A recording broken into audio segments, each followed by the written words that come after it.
Okay, hello again. This is our third little video for Advent, and I just want to talk to the parents for a moment and tell you about something that I want to do for your children, and maybe you can do it for them too. There's for adults, always it's a good idea to slow down and to do some reading if possible, especially some spiritual reading during the different seasons, and especially Advent is one of them.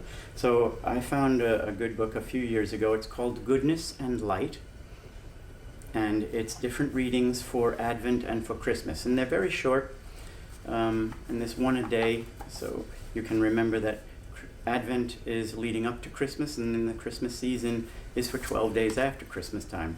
So we don't take the tree down right away. We don't take all our decorations down right away, especially our presapia that we talked about in the last one, on the manger. Wait till the 12 days of Christmas are up. So here I just want to read this for you. It's by an author named Alan Jones, and this is a story that happened to him. Some years ago during Advent, I overheard a mother saying to another in the supermarket line, "It's a shame, these people dragging religion into Christmas and spoiling it for the children." And that's understandable. We hear things like that the themes of Advent are very much in a sharp contrast to the bustle and spending of Christmas time. Maybe this year it will be a little different, a little slowed down because of everything we're going through, and that's a good thing. But it's amazing that you do hear comments like that, and the problem is, I think that Christmas kind of has lost its shock value. And he says, one of the great purposes of Advent is to help us to recover that shock. What do you think was the hardest thing to believe for the early Christians? The shocking truth that everybody matters. You matter. What is the most real thing about you? The most real thing about you is that you are loved. Loved by parents, by family, and loved especially by God. The good news is that there is one human family, and each one of us matters. St. Irenaeus tells us there is one human race whereupon the mysteries of God are fulfilled. But that misdiagnosis, particularly poignant at Christmas with all of that shopping and everything else, of who we are, diminishes us. We are not essentially consumers, but adored creatures designed for communion with God and with one another.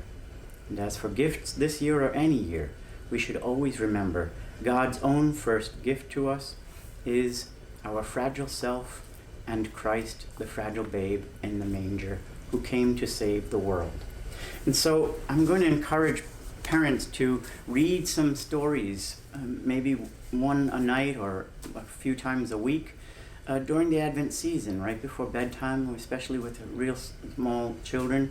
I know many of you do this, and I know a lot of kids love that as they fall asleep listening to their mother and father or their grandparents or whoever is telling them a story, older brother or sister. That's another wonderful way to get teenagers and older siblings involved.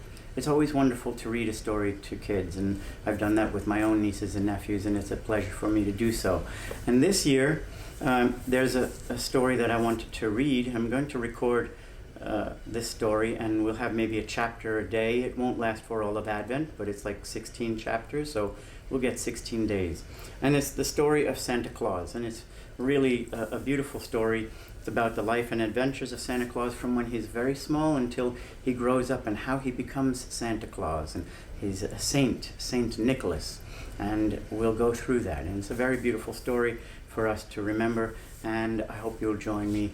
I'll be happy to read it for you, one chapter each night. God bless you.